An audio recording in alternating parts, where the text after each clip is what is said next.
अपनी पत्नी को भूल कर भी ये 3 बातें नहीं बतानी चाहिए।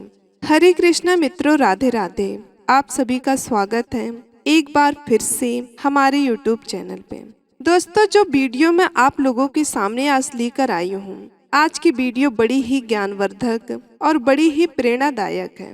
दोस्तों, आज के वीडियो में हम बात करेंगे वो कौन सी 4 बातें हैं जो पति को कभी भी अपनी पत्नी से नहीं बताना चाहिए।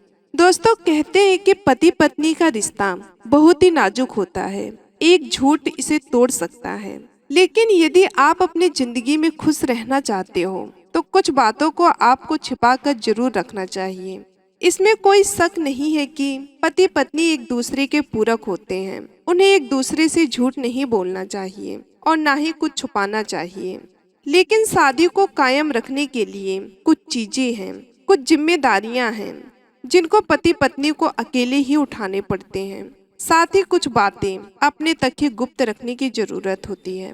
तो दोस्तों, वो कौन सी 4 बातें हैं जो हमें कभी भी पत्नी को नहीं बताना चाहिए। यदि आप अपनी जिंदगी को खुशहाल रखना चाहते हैं तो मरते दम तक इन 4 बातों को अपनी पत्नियों से कभी भी शेयर नहीं करना। और जो पति इन 4 बातों को अपनी पत्नियों से शेयर करता है तो दोस्तों, आप लोग यकीन मानिए उसका जीवन नरक से भी बदतर बन जाता है। आइए एक छोटी सी कहानी मैं आपको सुनाती हूँ, जिस कहानी को सुनने के बाद आपको यकीन हो जाएगा कि हमें अपनी पत्नियों को ये 4 बातें भूल कर भी नहीं बताना चाहिए। दोस्तों, वीडियो में आगे बढ़ने से पहले आप सभी से निवेदन है, यदि चैनल पर नए हैं तो वीडियो को लाइक करके चैनल को सब्सक्राइब कर लें और कमेंट बॉक्स में हरे कृष्णा राधे राधे जरूर लिखिएगा। चलिए एक छोटी सी कहानी के माध्यम से जानते हैं कि हमें अपनी पत्नी को वो कौन सी 3 बातें हैं जो मरते दम तक नहीं बताना चाहिए। दोस्तों, बहुत पुराने समय की बात है। एक गांव में मदन नाम का एक आदमी रहता था। मदन मन से बहुत ही भोला भाला था और बहुत ही सीधा साधा था। उसने अपने जीवन में कभी भी कोई पाप नहीं किया था। और मदन की जो पत्नी थी वो थोड़ी भुलक्कड़ स्वभाव की थी। दोस्तों, मदन के 2 छोटे छोटे बच्चे भी थे। मदन अपनी पत्नी से किसी भी प्रकार की किसी भी बात को नहीं छुपाता था और मदन अपने घर में अकेला ही काम करने वाला था। दोस्तों, जिस गांव में मदन रहता था उस गांव में सबसे गरीब केवल मदन ही था। इसके अलावा गांव में कोई भी गरीब व्यक्ति नहीं था। हर कोई मदन की और मदन की पत्नी का गरीब होने के कारण उनका मजाक उड़ाया करता था। मदन अपने गांव में जो बड़े बड़े सेठ थे उनके यहाँ नौकरी किया करता था। उनके पशुओं को चराया करता था और इसी वजह से मदन का घर का खर्च चलता था और 2 वक्त का भोजन मिलता था। परंतु दोस्तों, एक दिन की बात है, मदन जिस सेठ के यहाँ नौकरी किया करता था उस सेठ ने मदन को बुलाकर मदन को कहा कि मदन, अब तुम्हें कल से यहाँ काम पर आने की कोई भी जरूरत नहीं है, क्योंकि हमने तुम्हारे अलावा किसी दूसरे को काम पर रख लिया है। इसकी वजह से अब हम तुम्हें नहीं रख पाएंगे और तुम्हारे जो पिछले महीने की पगार बाकी है उसे भी तुम ले जा सकते हो और यहाँ से जा सकते हो। दोस्तों, उसके बाद मदन सेठ से अपने पिछले महीने की पगार लेकर अपने घर आ जाता है। मदन बहुत ही दुखी होता है और फिर अपने घर जाकर मदन अपनी पत्नी को जैसे ही पैसे देता है तो मदन की पत्नी बहुत ही खुश होती है। परंतु उसके बाद मदन जब अपनी पत्नी को बताता है कि मेरी नौकरी छूट चुकी है, अब कल के बाद मुझे कहीं भी नहीं जाना है। दोस्तों, उस दिन के बाद से मदन अपने घर पर ही रहता है, क्योंकि मदन के पास कोई भी काम नहीं था। उसके बाद देखते ही देखते कई दिन बीत गए, परंतु मदन को कोई भी काम नहीं मिल रहा था और घर में रखे हुए जो भी पैसे थे जो उसके सेठ ने दिए थे वो सब भी धीरे धीरे खर्च हो रहे थे। उसके बाद मदन इस बात को सोचने लगता है कि अब हमारे घर का खर्चा कैसे चलेगा। मेरे घर में कमाने वाला भी कोई नहीं है, मैं ही अकेला हूँ। मुझे कुछ न कुछ तो करना ही पड़ेगा, नहीं तो इस तरह हम भूखे ही मर जाएंगे। दोस्तों, इस प्रकार देखते ही देखते कई दिन बीत गए। अब फिर ऐसा समय आ गया कि जब मदन के घर में खाने के लिए एक दाना भी नहीं बचता है।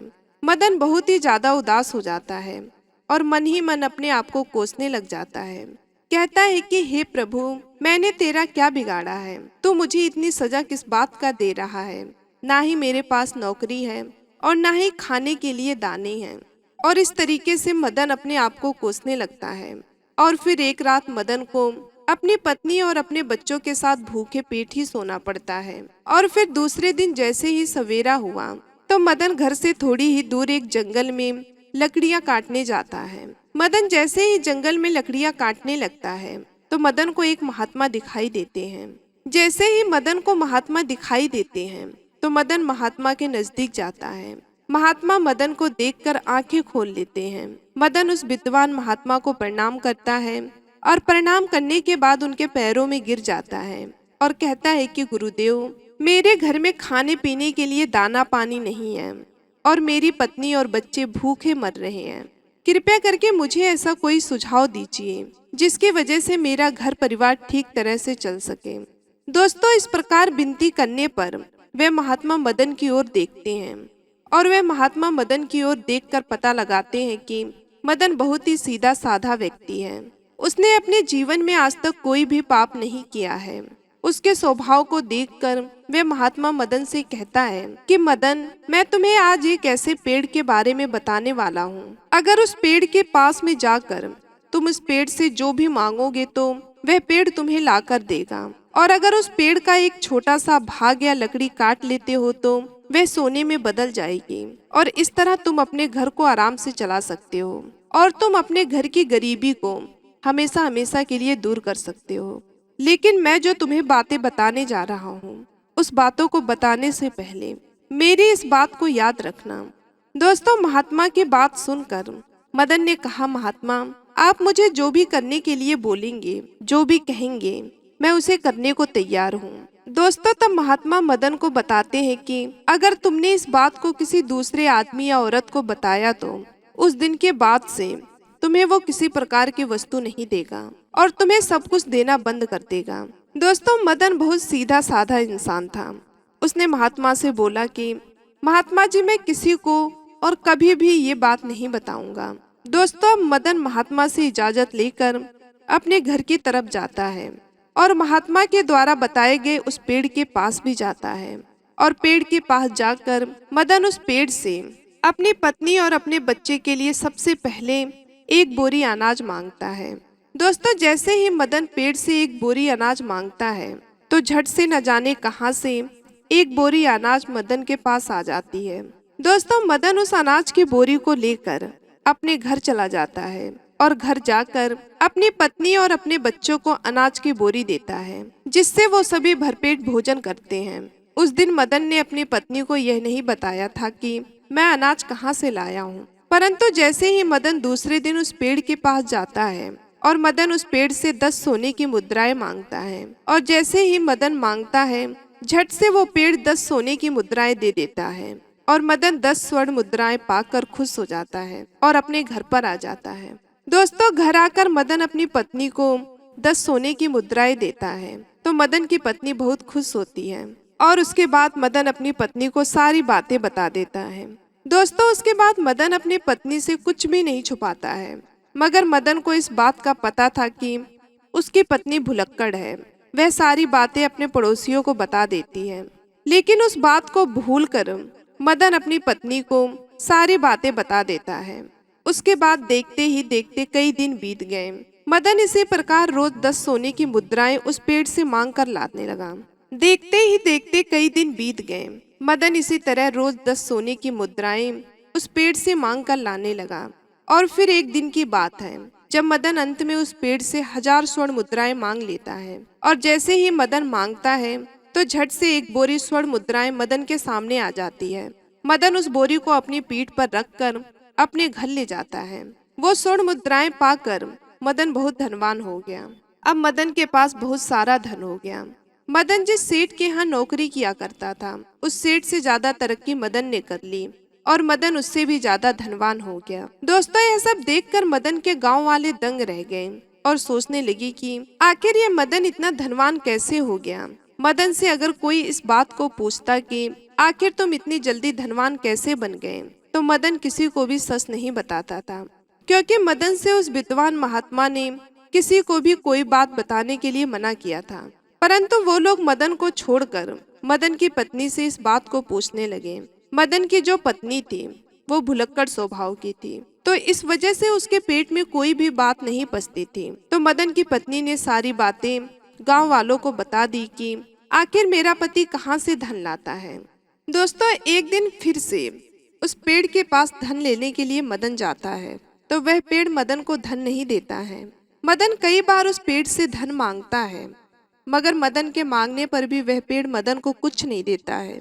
उस दिन मदन फिर अपने घर जाता है और इस चीज के बारे में ज्यादा नहीं सोचता है। मगर जब मदन दूसरे दिन उस पेड़ के पास जाता है, तो उस दिन में मदन कई घंटे तक उस पेड़ से धन मांगता ही रहता है, मगर उसे कुछ भी नहीं मिलता है। फिर मदन निराश होकर वह अपने घर आ जाता है।